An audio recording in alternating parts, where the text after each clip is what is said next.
Good evening, everybody. Thank you for being here. This is Courtroom Insider. I'm Nate Eaton, reporter at eastidahonews.com, and I am really excited for you to hear our interview tonight with Kathy Kleiner Rubin.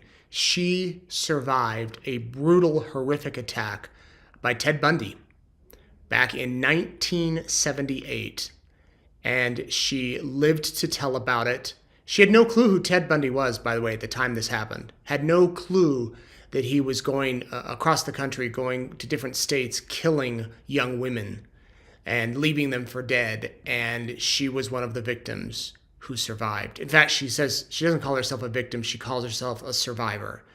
She's written a book about her experience. We'll talk about that, and you will hear from her in her own words what it was like to go through that, to testify in Ted Bundy's trial, come face to face with him again, and how she has coped with it over the years. She's got some great insight. So we'll have that coming up here in just a minute. Would love to hear where you're watching from and what brought you here. How'd you find out about East Idaho News, about Courtroom Insider?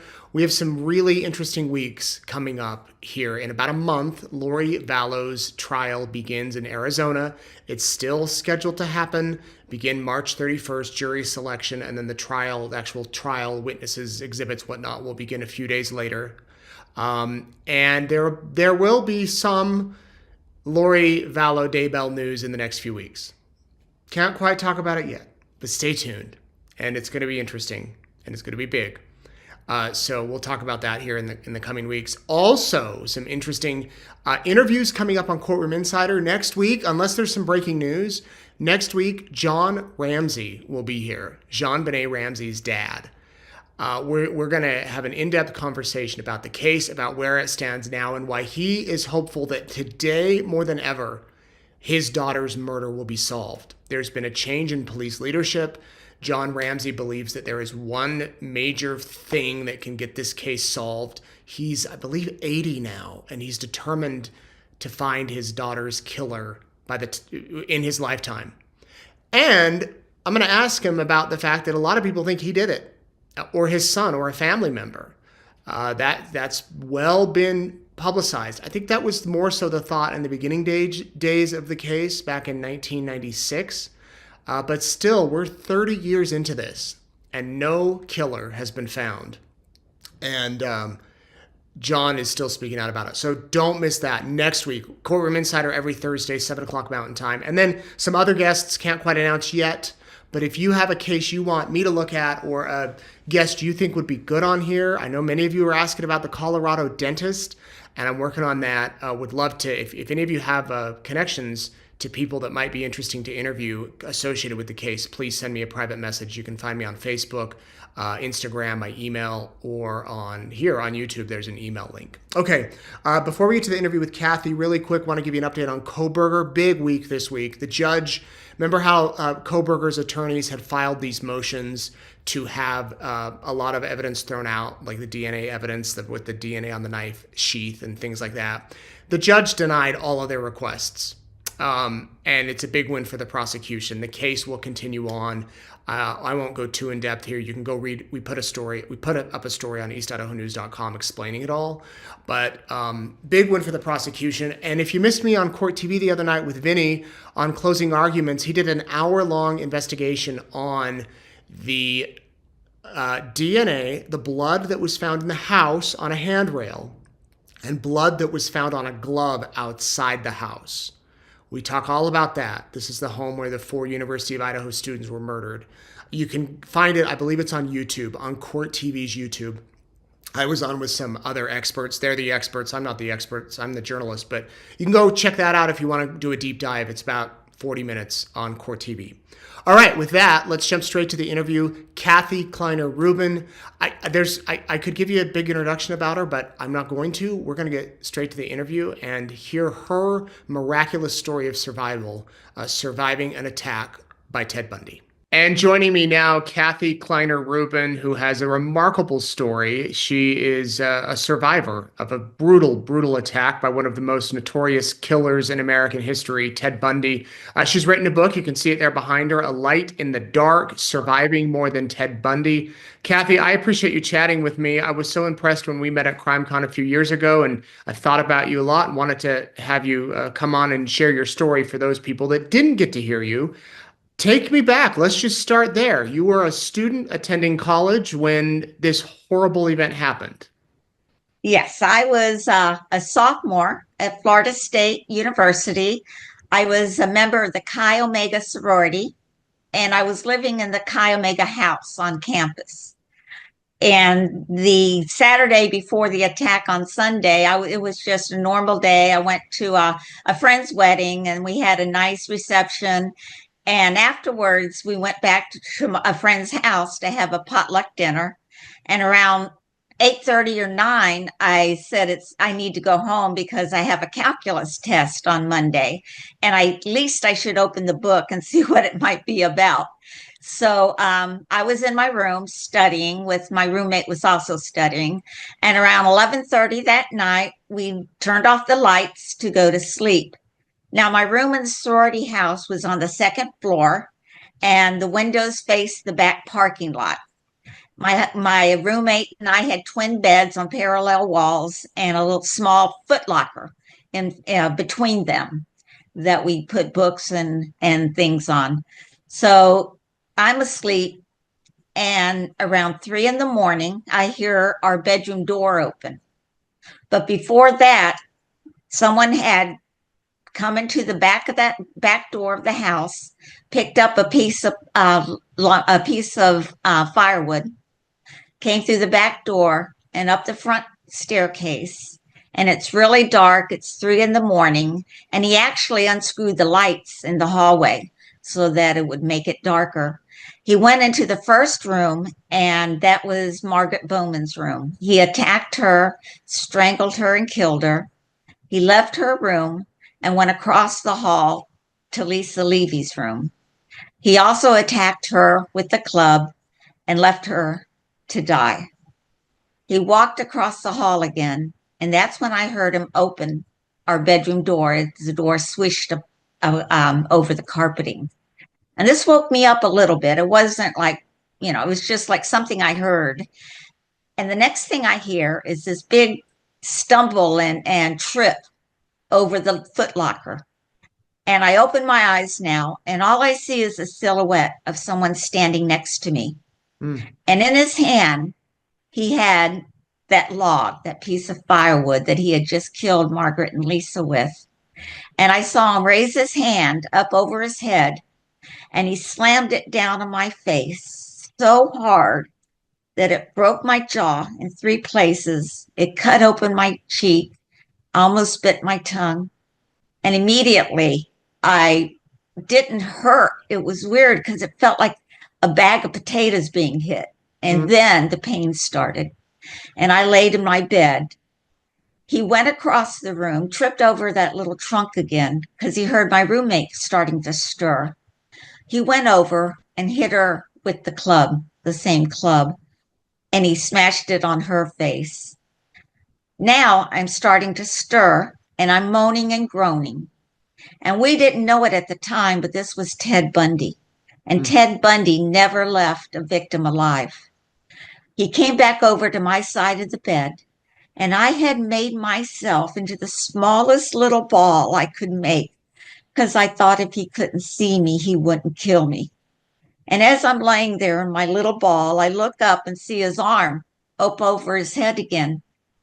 But just then, a bright light shone into our bedroom. Our curtains were open on the windows, on the headboards of our room. And the light shone up into our room. And I could see this figure now moving around and getting antsy. And he put the club down and just wasn't sure what to do. And he ran out of my bedroom and left the sorority house. But that bright light was actually a car that was bringing home a date, a sorority sister, at 3 in the morning.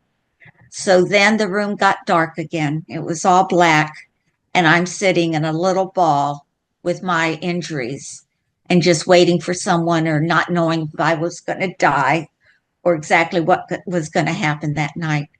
And then the paramedics came and the police officers were called. And I remember there was a police officer standing right at the head of my bed. And he bent down and looked at me and said, "Honey, you're going to be okay. It's okay. I'm here.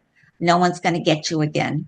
And Mm, that just gave me a peace that everything happening in a whirl. And I knew I was going to be okay because there was a police officer next to my head. mm. Oh The my param gosh. How was your roommate? She was fine. She also got the head energies and everything. So she did not get killed. But the paramedics came and put me on the stretcher with a little silver blanket on me. They tended to my wounds as best they could. And they were carrying me out of the sorority house, out of the big down the wooden staircase that was right when you opened the sorority doors. And they started to walk me through the double doors to the outside. And it was cold and it was misty and it was dark, but I could see the swirling lights of the police cars and the ambulances and the fire trucks. And I could hear the squawking of their radios as they spoke to each other. And at a moment, I looked to my side and I thought I was at a festival, at a carnival, because of all the noise and the bright lights. In my mind, I went somewhere that was good for me, somewhere that I wasn't scared. And I enjoyed that carnival for just a few minutes. And then they put me into the ambulance and I was taken to the hospital. Hmm. Wow. So before this, were you aware of who Ted Bundy was? I was not. I was a sophomore in college in Tallahassee, and he was on the West Coast in Colorado. And I did not know who he was. I wasn't paying attention to national news. I was at frat parties and singing sorority songs. And so, no, I did not know who he was before the attack. And the internet wasn't a thing back then. I mean, it would have been on the newspapers or the TVs. When did you learn that your housemates had been killed? It was about a week later. I left Tallahassee and went down to Miami, where my parents lived, to recuperate. And I remember hearing on the news that they were killed and that there were two survivors. And mom turned off the news right away because she didn't want me to hear about it like that. She wanted me to recuperate and recover and not have that in my head that they were killed. So after that, we were in Miami and mom didn't let me read the newspaper without cutting out all the articles on Bundy. Wow. And, I watched a lot of soap operas because she didn't want me listening to the news and all the reporters talking about it. So Right. that's how I found out that they were killed. And you too were his only survivors. Yes. Except that night after he attacked us in the sorority house, he went a couple blocks down the street to a duplex and he broke in the window in the kitchen and attacked another co-ed. But And she did he not die. survived. Yes. So as you're there at your parents' house recovering from this horrific attack, I mean, I can't even imagine the PTSD that you were going through. And did you when did you realize just the scope of how big this killer, his trace of horror was? I didn't understand it. I had my mouth wired for 9 weeks and I was in such pain. Even now I have surgeries on my jaw Mm. every couple years because of the damage to it. And my cheek is numb. I have no feeling in the cheek that was split open and around my lips. So I was in a recovery mode and I was thinking about myself and trying to get over what I had gone through. Right. So you're not really focused on you're focused on making yourself better. Yes. Do you recall after he attacked you, how quick until he was eventually apprehended? It was about 2 weeks later. He was caught in Tallahassee. I'm sorry, in Pensacola after he had killed Kimberly Leach in Lake City. He was leaving the state Pensacola was right next to Alabama, so he was almost out of the state, and he was actually caught on he was stopped on a traffic violation. So that when the police officer went to talk to him, he actually got out of the car and ran because he says, "You don't know who I am. You have no idea who you're arresting." And they took him to the police station, and he had false IDs on him. And it wasn't a while until they figured out that this was someone, Ted Bundy, who they really didn't know about because communication between states and law enforcement wasn't very good at that point. They didn't share information. And Ted Bundy was taken back to Tallahassee, and Ken Casares was the sheriff there. And he put him in his prison, and he was very, very adamant that he was not going to escape. So do you know before you were attacked how many people he had killed up to that point? No, I had no clue. I remember when I was recuperating and recovering, I was all about me at that point. I was trying to do the best I could. There was no therapy I was offered back then in 1978. So I did my own form of therapy. And in my mind, I had this horrible black mass around me like a cloak, and it was going to envelop me and just take me away. But in my mind, I looked forward and saw this beautiful dot of an island out in the ocean. And it had one palm tree and a beach chair. And I wanted to get to that island because it was full of sunshine. And I took baby steps.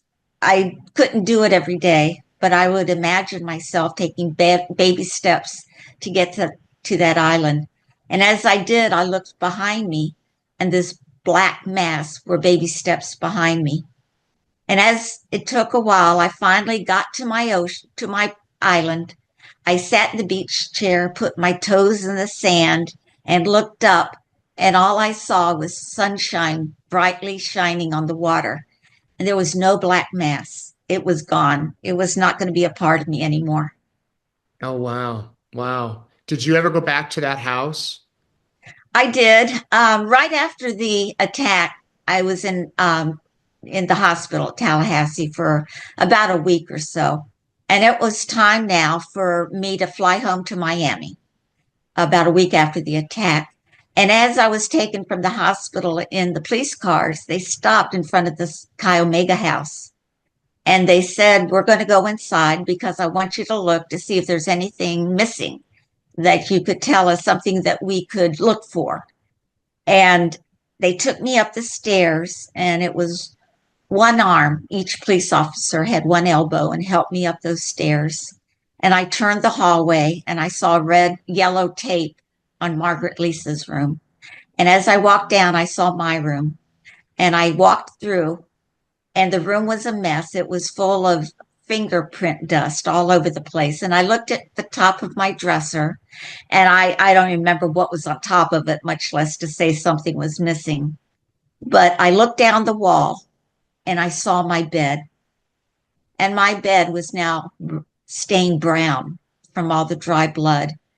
And my beautiful bedspread, who took me hours to pick out in December before January, was in a ball, and it was covered in blood. And I looked at the walls, and there was blood splattered on the wall next to my bed. And actually, I'm glad they did that. I'm glad I got to see it firsthand. I knew this is what happened. This is where it happened. And now I'm walking away from it. So that was the first time I returned to the sorority.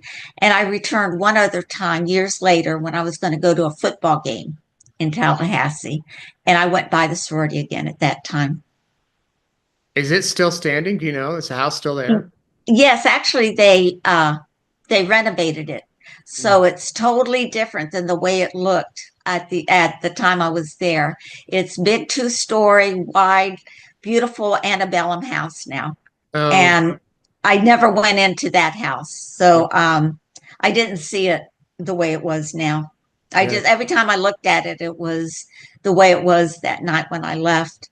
And Kent Casares, the sheriff, was retired, but he and I got together for coffee, and it was about 43 years after the attack. And I had always thought of Ken as such a special person that did that to Bundy and kept him and executed him. And he was always in my mind over the 43 years.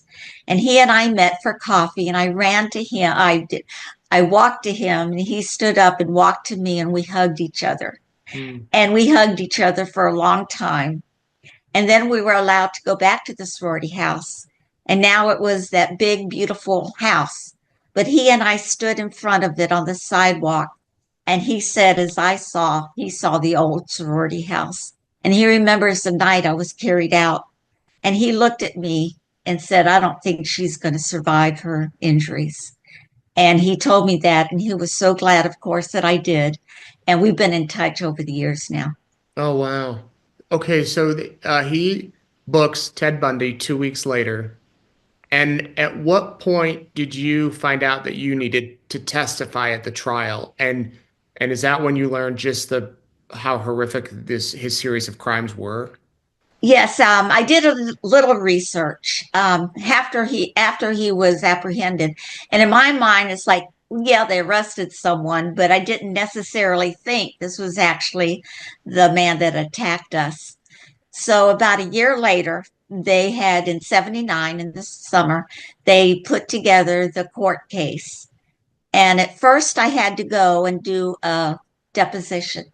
So from Miami to Tallahassee, I was flown, and I had to go into this big conference room because I was subpoenaed, and I had to do this. And there was a long table in that conference room, and on one side were the defense attorneys, and on the other side of the table were the prosecution attorneys. I sat down at the head of the table, and I looked up, and Bundy was sitting down at the other end of the table. And he looked at me, and I stared him down. I wasn't afraid. I just looked at him and had such hatred in my eyes for everything he had done. And I had found out all the women he had killed. And I don't even remember the questions that I was asked by each defense and prosecutor. And I just stared him down. And I remember he had a blue shirt on. And I remember his eyes like, come on, like just kind of nonchalantly just sitting there and like, this is a farce.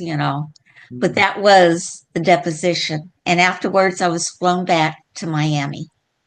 And a little while later, I was subpoenaed again to go in front of the grand jury because they wanted to see if there was enough evidence that it should go to trial. And it was determined there was, and that the trial began in June of 1979. And you saw him there in that room. Did he look familiar at all to you, or was it too dark the night of the attack? You didn't know? Yeah, it was so dark. He was wearing black clothes, and I didn't have my glasses on. So it was just a black silhouette of someone. And when I was subpoenaed to go to the trial, and it was my time to testify, I remember walking through the courtroom, and I had a bright red dress on and white sandals. And I was proud of myself to be going there. And I wanted everyone to know how confident I was in that pretty red dress.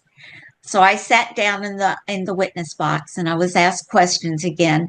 But when I sat down, I looked at the defense and prosecution tables, and Bundy was sitting there, and I looked at him again, and he had his elbow on the table and his hand up in his chin, and like looked around like, this is a waste of time.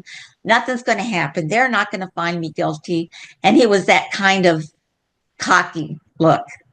So I answered the questions that I was asked, not remembering what they were, except I do remember the defense asking me the question, is this the man you allegedly saw standing next to your bed that you said attacked you that night? And I had to take a deep breath and said, I don't know, because I did not for sure know it was Ted Bundy standing next to me. And that always has bothered me because I wanted to help to put him away. I wanted to help to convict him, and I couldn't, not with my testimony. But over the years, I've overcome that, and I understand that my testimony with others that night or that day during that court season were the ones that helped convict him. Right. Yeah, I was going to say that your testimony had to be pivotal, being one of the only survivors of Yeah. his brutality. Did your roommate testify too? Yes. And so did the other co-ed that was attacked that night. And he was eventually found guilty and sentenced to death. Yes. What was Yes. your reaction when you learned the verdict? I was glad. I was glad because I was thinking of all the women that he had killed and Lisa and Margaret, and just feeling that he had gotten what he deserved and that he was going to be killed for his crimes. Right. Did you follow the trial much as it progressed? Yes, I did. I listened to it on the news, and I wasn't fixated on it. I just wanted to know what was going on, but it wasn't something that I was riveting to know. I just took the information then. Did you have a chance to tell Mr. Bundy what was on your mind ever, to just look him in the eyes and tell him how his actions affected you? I didn't. I was offered that chance, but I had given him so much mental energy, and I had so much angst inside of me. And I know he wouldn't care whatever I said. It wouldn't make an impact on his life. And I just had no reason to go talk to him because I didn't want to see him again, and didn't want to get all riled up. So I just declined to do that. It wasn't Right. necessary. You talk about in your book how the night that he was executed, you were watching the news, I believe, and you burst into tears when you saw the hearse leave the prison, and you were with your fiance at the time. Tell me about that. The execution actually took 10 years before he was executed in January of 2019. And he was just horrific. And I remember the night after he was attacked that they shone the light in the prison go off and on, which was the electric current going through the building. And as I watched TV, getting ready to see what was happening, we were watching it. There were demonstrators on both sides of the aisles. One side for the death penalty, and one life for the right for him to live. And all this was happening. And as it happened and it was over, I was sitting with my husband on the sofa, and I began to cry so hard. And I was thinking of the women he killed, and Margaret and Lisa, and how they didn't have 10 extra years to live. They were killed that night, and that ended their live and love for being alive. And I cried. And finally, I stopped crying. I took a deep breath. My husband had his arms around my shoulder, and I looked at him and said, "I'm hungry. Let's go to breakfast." And that was the day of the execution and how I got through it. Do you remember what you ate? Yes, I had a bagel with lots of cream cheese on it and a cup of coffee. Oh, good. I do want to say, I think you said he was executed in 2019. I think you meant 1989, right? Yes, I did. I'm sorry, 1989. No worries. Just to clarify that. So, um, you had that 10 years between the guilty, the death sentence, and the actual execution. Did it kind of linger in the back of your mind waiting for that date, or were you able to kind of, progress and put it away? A little bit of both, because while he was in prison, he received stays of execution. And that's when a judge reviews the verdict and says that he has time to appeal his case. And so he was given longer to live while he did that. And this happened until 1989, and he received no more stays. So we knew this is when he was going to be killed. And over the years, it pissed me off when I heard he got another stay of execution. And in my mind, I was thinking these judges that actually apply this rule, if they had daughters, and if they did, would they let their daughter go out with Ted Bundy? Why would they give him a stay if they believed he wasn't guilty enough? And that they, having their daughter, how would they feel about that? So over the years, during the stays, I would get more information on it. But I lived my life. I wasn't in a Ted Bundy state of mind. I Yeah. was glad to get over it. And I used different things in order to help progress and to get better. And I remember right after the attack, I had my mouth wired for 9 weeks. And as soon as it was unwired, and I could speak again, I was afraid of men during that whole recovery time. And I wasn't afraid of all men. I was just afraid of some and just had the uneasy feeling. So I was able to talk again and I went to work at a lumber yard because I figured how do you see the most men in the quickest amount of time for me to overcome this feeling? So I worked there a couple weeks as a cash register, and I saw a lot of guys come through the line, and none of them bothered me, none of them. But I did learn that there are a lot of cute construction workers out there. That's an interesting thing to do face your fear of men and Yes, jump right into the place where there's lots of men. You mentioned yes, you didn't back then there wasn't therapy. Have you been no. to therapy since to discuss this, or have you kind of just, coped with it your own way? Yeah, I've done it myself. I'm stronger than I thought because I could handle it. And a therapist was never offered to me. So it was never something I thought I needed to go through. And over the years, I have progressed so much that this is something that happened to me. I was a victim that one night, but after that, I was a survivor.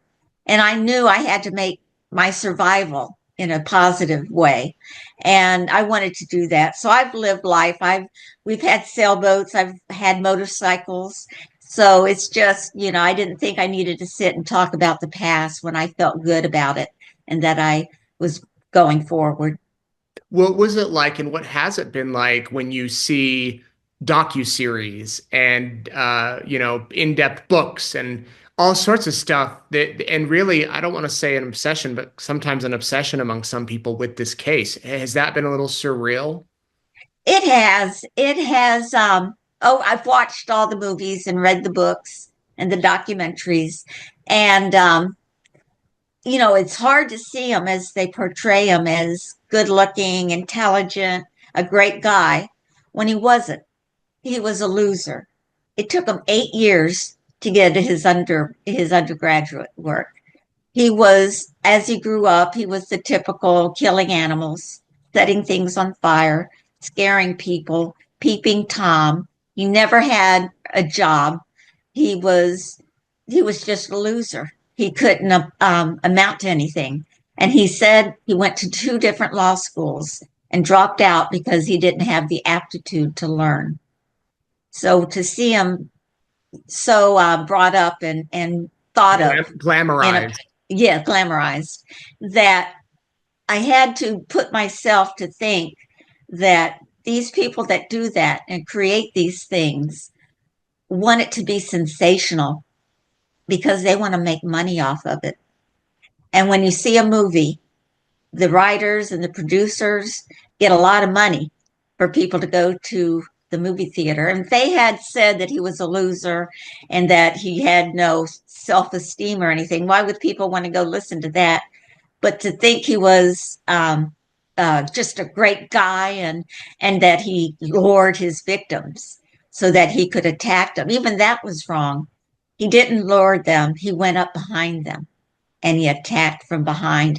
And he would go to the homes and always kill someone in their bed because he didn't want a face to face confrontation. Hmm. Have you been able to connect with other victims, survivors? I have reached out. I reached out to my roommate a couple years ago, and I know she's living her life. She has grandchildren, and she's proceeding and doing her thing on Mhm. how she is going forward. And I wanted to reach out, and then I thought it wasn't, she didn't want to. It wasn't that big of a deal. I Right. know her life was good, and mine was doing good, and I just thought I wanted to tell her that, but it was okay. It was okay. We didn't communicate. Right. So when did you decide to write the book, Kathy, and why did you decide to do it? I tried over the years. I wanted to write it myself to tell my story. And I remember my husband and my son would go to football games, and I'd be in the house alone writing a chapter on something that happened 20 or 30 years before. And I was missing my son's football game. And so I figured every time I stopped to think about the past, I was losing something was happening in the here and now. So the book I wanted to talk about because it was important to me to let people know that I survived Ted Bundy, but it was important for me to say that Ted Bundy killed a lot of women, and he attacked them and he mutilated them and he killed them. And as far as the books that you read about Ted Bundy, there's always a book and there's one page, there's one paragraph, and it lists all our names with a comma and all the women he attacked with a comma, and Kimberly Leach, the little girl he attacked, with a comma. And that was it. That's how the victims were mentioned in these books.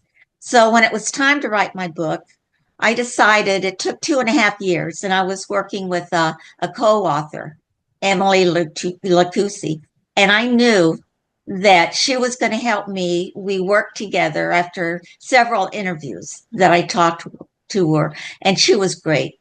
She was really good. And we would sit on Tuesdays for a couple hours every Tuesday, and she would ask me about to tell her about this part of my life. And I would sit in the chair and I would close my eyes and I would take me step by step what I did, how I felt, what I smelt, what I saw, everything I could think about that night or that day or that chapter. And then she took those notes and wrote them into the very good, well written book that she created with my words, and her writing skills created the book. And I wanted to do it because this time it was important to me to bring a voice to the victims. And in the book, I wrote out the 32 names of the women, but I also told about each one because each one had a life and a story and things they wanted to do. And I wanted to say that. I wanted to give that voice to those women. So I do mention all of them in the book, as well as my recovery and how my life has gone since then. Right. The name of the book, again, A Light in the Dark, Surviving More Than Ted Bundy. And Kathy, you have survived more than Ted Bundy. You have lupus and you survived breast cancer. Yes. When I was 13, I was in sixth grade and I was very sick. And the doctor took me to a hospital to be tested. And I ended up staying there for 3 months, the hospital, Jackson Memorial in Miami. And they didn't know what was wrong with me. They did tests and I was sick and I was always tired and had a fever. And that's why my parents took me to the doctor. I would not be able to go out and play on the playground during recess. I would sit next to the teacher as she graded papers. And I just didn't have the energy. And every day after school, I would go home and I would go to bed. And mom would let me sleep until it was time to eat dinner. And then I'd go back to bed. So during these 3 months, they tested, they prodded, and they couldn't come up with why I was sick. In 78, it was not something, I mean, that's 1973. They did not think of lupus, but they released me and told my parents they had no clue on what was killing me, but that my organs were shutting down, and said to take me home and keep me comfortable, that that's all they could do for me. There was a doctor from Cuba who said, I think she may have lupus because I've had patients in Cuba with the same symptoms. And I would like to try experimental chemo on her. And my parents said yes, anything, because they had no other options. So she gave me chemo, and I lost my hair, and I was homebound and home in my house during my seventh grade of school. And I would look out and I would see the kids playing, but I couldn't go out because mom and the doctor didn't want anything to attack me and make me sick as far as viruses or anything. And I would sit in my house alone and I'd sleep a lot, no hair. And sometimes I would dial 0 just to talk to the operator. Mm. And sometimes they talked to me and sometimes they couldn't, but it was nice just to talk to someone. And that was a long year for me. Toward the end, I had a scarf on my hair, and I finally talked my parents into letting me go to church, which I did. We sat in the very back, and not 10 days later, I came down with shingles. Mm. Now I had shingles all over my face and down my neck, and it was terrible. My hair was growing back, but I had all these scars on my face. And that was toward the end of my seventh grade of school. Oh, jeez. So did they finally determine, yeah, this is indeed lupus? Yes, I was diagnosed with childhood lupus, and I've had it for many years. It did into remission. Oh, So good. right now it's in my body, but it's dormant and it could open up at any time. There's no cure for lupus.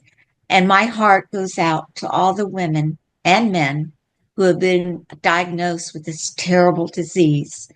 And just by knowing I've come through it, I wish I could do that for everyone to give them the strength to get through it, but I can't. And I know it's horrific and painful and a very hard thing to go through. Right. What are some things that people can do to support a survivor and not do? What should you do and things you say, stuff not to say and what to say? Well, I think a bad thing to say is, haven't you moved on yet? Because this person, again, traumatized, was a victim and now a survivor. And they have to learn how to go through that survival mode. They need to know to be good to themselves. And whatever happened wasn't their fault. And they need to find baby steps to move forward in whatever they can and have a goal to go to and help to have support to go to that goal. Have someone take you out and do a manicure, pedicure, spend a day with a friend, or just go outside in the sun and look up at the trees and see that each leaf on a branch of a tree is individual, but together they're a beautiful tree. And they have to know that they're not alone and that they're just one leaf, they're a part of a group, and they need to be good to themselves.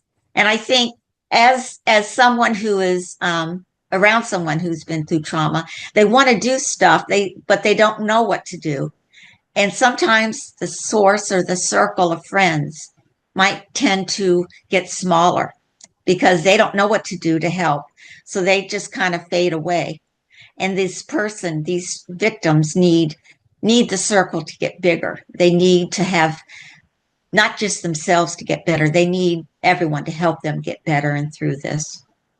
I liked what you said earlier about having the vision in your mind of that island, just something positive, relaxing, something that you can focus on to. Yes, and everyone has a goal to go to. If it's going shopping and they don't feel like they want to leave the house, get that strength to go shopping. Mm. What a story, Kathy. What a story. Is there anything else that you want to add? Anything you think is important for people to hear? Well, I appreciate you letting me go on and tell my story. I feel as a victim and victims advocate now that I do speak to a lot of people who are going through trauma. And I want them to know that they can do it in their way. They can take that island and make it a goal and know that, yes, everyone goes through things, but yes, there's something good to look for. And it's like when I was looking outside and asked them to look at trees, look down at their feet and see the ants and the bugs. And they're not individual ants, there's a group of them. And we need to be sure that everyone goes back into the group and doesn't stay home and feel sorry for themselves and feel that they're alone, because they're not. There are a lot of people out there who may want to help them.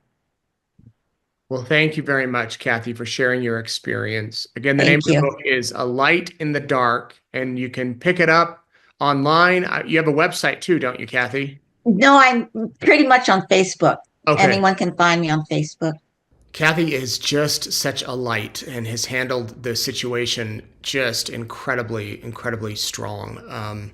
My thanks to her for chatting with me and for sharing her story. I remember listening to her at CrimeCon a few years ago, and there were many, many tears in that room after hearing Kathy's story.